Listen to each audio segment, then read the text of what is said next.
Hey there everybody, welcome back to our guide on the Rimworld of Magic. Today, we're taking a look at probably one of the most interesting classes in the game, the Geomancer. The Geomancer is an earth and stone based caster. These guys are pretty cool, although a lot of their abilities might originally seem pretty useless. The first ability we're going to look at here is called Stone Skin. Stone Skin is essentially like the ultimate defensive technique. What it does is it just outright ignores damage for a certain number of times per charge on the target. It can be upgraded in 3 ways. Of course, the center one decreases mana, but this is for upkeeping each instance, costs 2 less mana per skill level, starting at 15 and going down to 9. Layered Defense increases the number of attacks each instance of Stone Skin mitigates before wearing off. Shared Skin increases the maximum number of instances the Geomancer can maintain. So if we go and we cast Stone Skin on Bug here, for the next 4 attacks, he'll take absolutely no damage. As we can see, Stone Skin, 4 charges. Shared Skin, now this doesn't mean that he can put more instances on himself. This just means that he can maintain Stone Skin on multiple people at the same time. So if we wanted, we could defend Bug and Rufus at level 0. Encase is a nifty sort of utility spell. It encloses a target area in a ring of stone, effective at isolating sections of the battlefield. This is the sort of thing where, like, let's say we were to be taking on a battle up here and a bunch of enemies were to come pouring through, we could simply throw down Encase, and now our enemies can be isolated from one another, or at least forced through a small choke point. Now, Encase doesn't last forever. Matter of fact, it doesn't even last all that long, though, I mean, as you can see, this is about how long a fight could take, so yeah, that's not bad. It allows you to shape how battles go. If you're fighting in the mountains, something like Encase can be very useful for controlling who gets where when. It can be upgraded in 4 different ways. Unyielding Stone uses sturdier types of stone, making it more difficult to break through. This is more useful against sapper raids. Mold Maker reduces the mana cost, although it says stamina cost on the text. That's pretty fun. Enduring Stone increases the duration of Encase, and then increasing the ability itself increases its primary attributes, such as radius, range, and cast time. Our next ability here is Earth Hammer, allowing you to catapult a massive stone to deal a ton of damage to your enemies in an AoE. This will disorient the Geomancer when cast. It can be upgraded in 3 different ways. We have Heavy Metal, increases the amount of weight the Geomancer is able to manipulate, pulling the Subterran Stone, requires 3 weight. So this is an AoE ability. You need line of sight and line of effect to cast. But let's take a look. So as you can see, we pull up stones, and we go and we chuck them at our enemies. But it stuns our caster. Loose Soil decreases the mana cost of Earthen Hammer. Altered Gravity reduces the time between each stone throw, and reduces the duration of the stun applied to the caster. I wonder what the actual effect of Earthen Hammer is.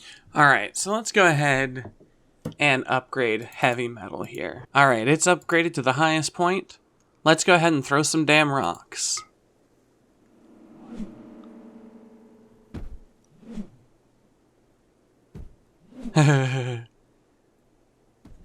Four. Alright. So it just increases the number of rocks you hurl at the enemy. That's not awful. So the master level spell of the Geomancer is Meteor. Collects rock, dust, debris from the atmosphere and space, forms it into a meteorite. The core of the meteorite is always composed of valuable material. So this is a small AoE that we can just chuck down anywhere on the map. Let's go. It'll minorly disorient your character, and then it actually summons a legitimate meteorite down on your base. For those of you who are like me and play Rimworld as a colony builder instead of just combat sim, this is good both for combat and for resource gathering. As you can see, while there's a number of, rocks on this map here, there aren't a whole lot. It's not like a mountain base. And so with Meteor, you can afford to gather more slate, as it is in this case. Get compact steel, which is amazing. And of course, as we level up Meteor, the radius gets bigger. As we level up Earthshaker, we decrease the mana cost. And as you increase the level of Heart of Gold, you increase the chance that cells adjacent to the core of the Meteor will be made out of precious material as well. So we're gonna max out Heart of Gold as well as the Meteor spell itself, and we're gonna slap down a Meteor right here.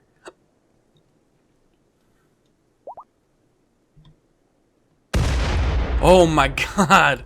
Look at that! As you can see, we've got compacted steel, we've got silver, we've got more steel, and we've got granite, which is actually relatively valuable as far as stone goes. We have marble nearby, which is better for beauty as far as I'm aware, but granite is relatively durable. As you can see though, the Meteor costs a fair amount and has a 10-minute cooldown. So if you're gonna want to use it a lot, you'll probably want to get Earthshaker and possibly even put a bunch of points into focus. This might be the first time I actually recommended taking focus for any of the characters, though maybe on a 10-minute timer. Who knows, maybe it's not needed. Let's see. Alright, so it just finished its cooldown, and we're at about 42 mana. We started at like 10, so, giving it 20 minutes or so in between each casting. Maybe that's a bit much. But this is amazing, both for combat and for colony building, right? Like, if your enemies are going to try to bust into your place, having access to the Meteor spell is just... This is fantastic. This is the first combat spell I'm going to sing the praises of. So our next ability we're going to be looking at is Sentinel. Sentinel creates a stone sentinel to defend an area. They remain dormant until an enemy is within range, and then they'll break free of their stone prison to defend the terrain. These guys are great. Alright, Sentinels are amazing, and I love them. They are a permanent addition. Each one reduces your max mana by 20, but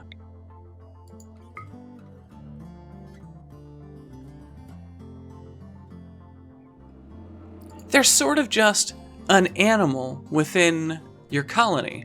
Now, the thing is, actually, when they wake up, I believe they even become animals in your colony, at which point they still stick around. Let's say you're just a Geomancer hanging out with your stone statue buddy, next to your Meteor, having a good time, playing with your dog, and all of a sudden, oh no, we've been attacked by 3 Kobolds. Oh fuck, they've all got class levels. This guy's a monk. This guy's a bladesman? This guy's a misandrist? I mean, a druid? Alright, this isn't gonna go well. Bug, run! And suddenly, our gargoyle, he springs to life. If we check the animals tab, we'll see that the Sentinel is now on it. This guy becomes a permanent animal within our colony until we dismiss him in some way or another. So we can leave our Sentinels to fight if we want, or we can self-destruct them. All Sentinels maintained by this pawn are shattered in a violent interruption. We're gonna let him fight for a bit, and we'll see if things get dicey. Get him, Lesser Sentinel 1! Oh, Jesus, he was just beaten to death. Alright, I was planning on blowing him up, but run! They're currently holding Rogan hostage. Oh, how am I gonna get him back? Damn it. Okay, alright, we can't keep waiting. Rogan over here's dying in 3 hours. So, we need to power up our Sentinel. So, Master Craftsman increases the combat power of a Sentinel, requires 2 points per level. At level 0, we can see it has a little bit of power, some decent armor, nice speed and health and all of that. At its highest level, it has power of 16, armor 55%, speed is 4.8, 125% health. Yeah, this is much better. Heart of Stone decreases the upkeep per sentinel, and Rule of Law allows us to increase the number of sentinels a Geomancer can maintain at a time. Any Geomancer can maintain up to 5 of these guys. So, if you don't mind investing every bit of mana you have, and you have Rule of Law 3, you can have 5 of these dudes just chillin'. But we're gonna get our dog back. Don't you worry, Rogan, we'll get ya. Alright. Let's go here.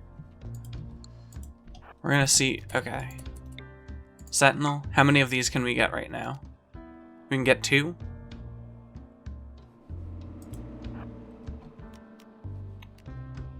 What's the cooldown on this? Oh god, they saw me! Oh god. Ow, ow, ow, ow. Oh no. I fucked up. Quick, bug, stone skin, go! Run! Bug? Well, that didn't go well. The last ability I want to talk about with the Geomancer is, in my opinion, it's hard to say that it's their most interesting, though I want to make that claim. Earth Sprites is one of their more dynamic abilities, and requires you actually interact with it in a different way than normal. So Earth Sprites calls forth a little fairy to transform the terrain. Each sprite appears as a fleck of light and can easily be missed by the inattentive, but they're diligent workers capable of breaking rocks or stone down into base components or increasing the richness and fertility of soil. So these things are amazing. As far as I'm aware, any individual Geomancer is only capable of maintaining one at a time, but they serve 2 separate functions. They can either mine, or they can make your farms better. Remember before I was talking about this fertility map here?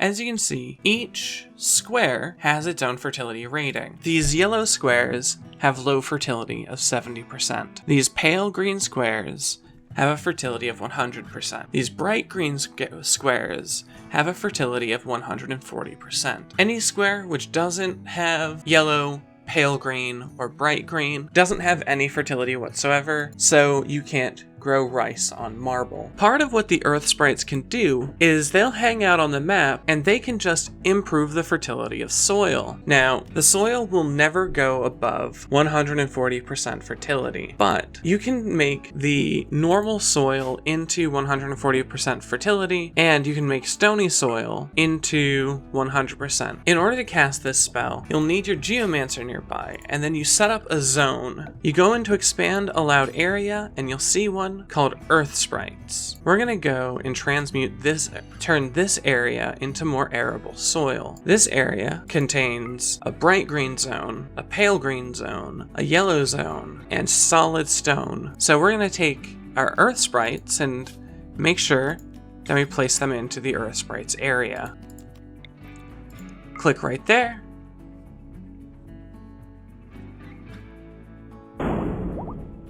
And as you can see, immediately it gets transformed from stone to dirt. Now, wait a minute, that didn't appear as a flicker of light, you might say. That didn't do what it said it would at all. But that is because this ability functions in 3 separate ways. So, as you saw, it caused that minor explosion that turned that rough marble into stony soil. Now, if we go and cast the Earth Sprites on the stony soil instead of directly on the marble,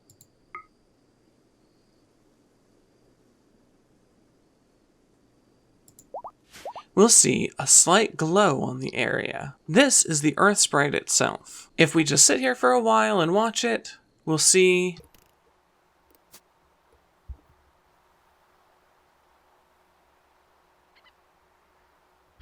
as you can see, that one stony soil area has gone and turned into regular soil. Stony soil right next to it, regular soil there.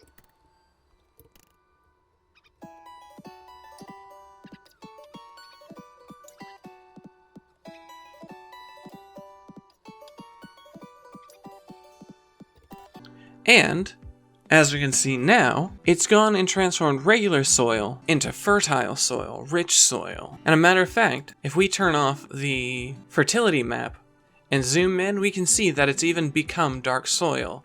And immediately, the earth sprites moved on to another area, and it's left us a deposit of unrefined magicite. This is an incredible ability only available to the Geomancer. Earth sprites can transform stone into stony soil into regular soil, and regular soil into rich soil, at which point it'll leave us a deposit of unrefined magicite. This is fantastic if you are in the desert and need to start a farm, are having problems finding fertility within mountain, or anything like that. If you're trying to have a lot of mages in your group, I think a Geomancer is absolutely essential. And if you're left thinking that that's all that the Geomancer can do, you would be hugely mistaken, because there's one more use for these earth sprites. If we just go and expand the earth sprite area, we have an area of compact steel over here. So we're gonna go and we're gonna fill all of this in, and we're actually gonna clear the area outside of the compacted steel. So we're gonna go over here, and we wanna cast our earth sprites on the stony area. Now, you might think, we already know what's gonna happen here. We've already seen what happens with the earth sprites on stone.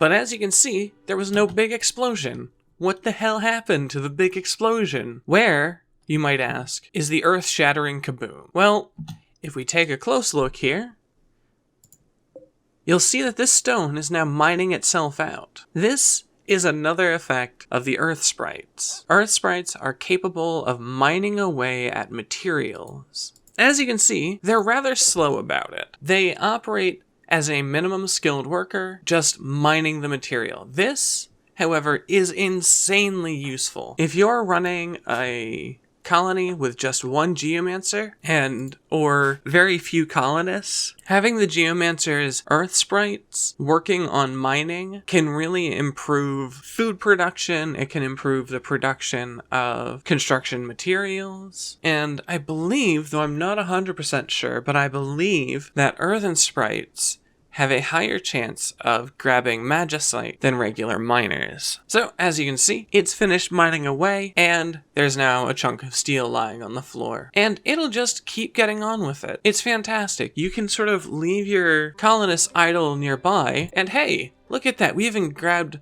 some magicite out of that steel. Earth sprites can be upgraded in 3 ways. Mana Deviant reduces the mana regeneration drained by earth sprites by 7%. Fickle Fae reduces the initial mana cost to cast earth sprites. This one I don't see as being that important, though a 60 mana cost, it can be somewhat useful. Spriggan Might's the one that really matters here.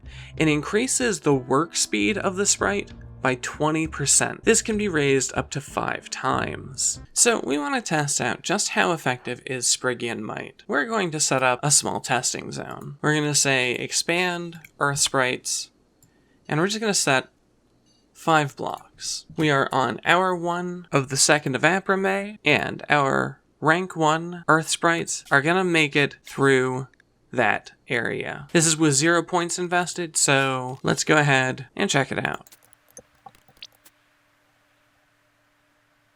So, in 5 hours' time, they were able to mine out those 5 blocks. Isn't that dope? Now we want to do that exact same test, but we're going to take a level 5 Spriggan Might and see if it actually goes any faster. Alright, Earth Sprite, don't let us down. Damn. Alright, so, as you can see, at level 5, it got through those same 5 blocks in about 3 hours' time. That is fantastic. Honestly, I love the Geomancer. I think they're one of the best classes in Rimworld of Magic. And making this series has been really, really long, and I started with the classes I enjoy less, which may have been part of why this series is taking so long. But we're now on the section where I'm talking about classes I genuinely enjoy. The Geomancer here is perfect. It is such a good class. There's a mix of stuff for both combative players and non-combatives such as myself. The Geomancer, their Meteor ability, not just slaps down an absolute banger of a damaging ability, but also gives you valuable mineral deposits. Earth Sprites improves your farms, improves your mining. It just makes everything so much better. And you can even turn raw stone into arable land, which means once they're done clearing out an entire goddamn mountain, you can take that mountain and turn it into farmland. And that's amazing. These characters can absolutely redefine what an entire map looks like and is. But that's just what I think. I want to know, what do you guys think of the Geomancer down in the comments below? Do you agree with me that they are the best goddamn characters out there? Or is there perhaps another class you enjoy more? If you like Rimworld of Magic, I'm going to leave a link to it down in the description, along with Kewer's class add-ons, because I use both of them. Also, you can join us over on the Discord, where we talk about Rimworld, Rimworld of Magic, modding, magic, and gaming in general. As well, I stream 3 nights a week over on Twitch. There's a link to that down in the description. You can join us there where we play Rimworld using Rimworld of Magic because it just adds so much to the game. But in the meantime, just remember, nobody's cares. Thank you very much, and good night.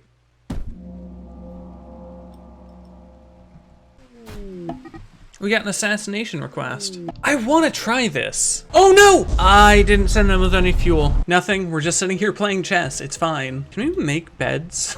Make ourselves a new home here in the big city. Every day wondering about the family we've left, how they're doing, if they miss us at all. They're gonna be like, why are there 2 homeless people sleeping in the back of our rec center?